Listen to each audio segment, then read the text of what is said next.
Magnets attract certain metals and each other. That's handy for more than sticking stuff to the fridge.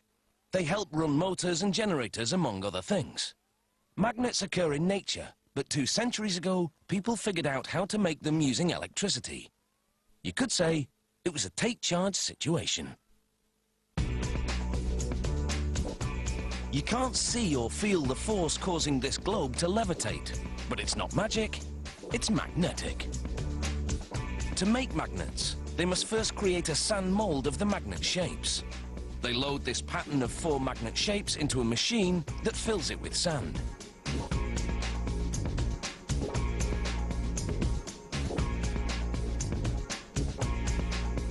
They remove the pattern and smooth the surface, dimpled by the machine's lid. Then it's back inside, but this time the machine pumps in gases to chemically harden the sand. It takes just seconds to solidify.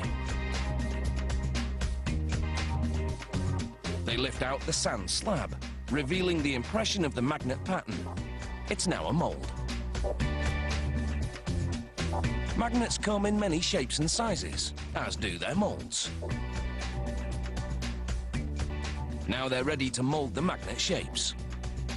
They take copper, cobalt, sulfur, nickel, pure iron, aluminium and titanium. They load all these metals into an electrical induction furnace.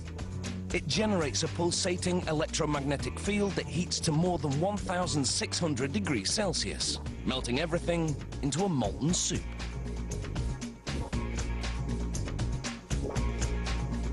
They pour this into the sand molds.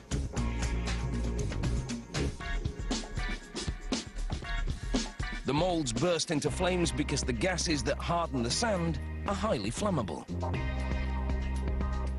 They slide the blazing molds to another part of the foundry and knock them to the floor.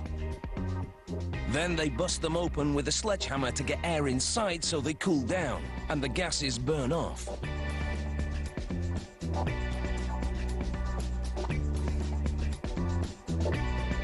They shovel everything into a bin and sort the metal shapes from the sand chunks using what else? A magnet. The molded pieces react like ordinary metal. They don't yet have magnetic power. Some are shaped like rings.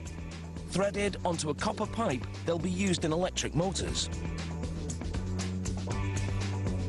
They place the ring-covered pipe in a much larger tube. Then they center it by packing silica sand tightly around it. The sand will hold the rings in position during the next step.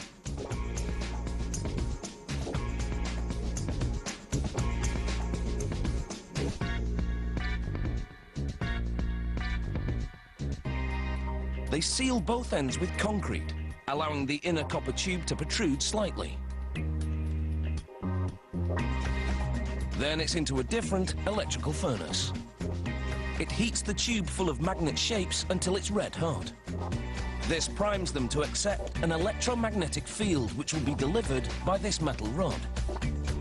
They slide it down the center of the copper pipe and clamp it in place. Water keeps the pipe from melting as they deliver a low-voltage, high-current charge in a cylindrical formation, important for motor magnets. They break open the seal. The process has left the ring shapes mildly magnetized, but most importantly, it's orientated the magnetic field properly. They grind away any rough edges.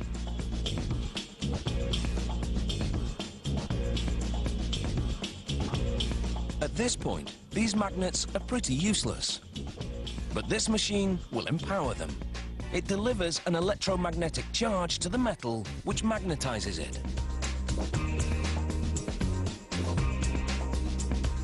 The establishment of that weak magnetic field earlier has laid the groundwork for this moment, ensuring that the magnetization is properly orientated. Now that's some serious magnetic muscle. In their various forms, magnets continue to exert a lot of pull in our society because their invisible power helps keep so many things running.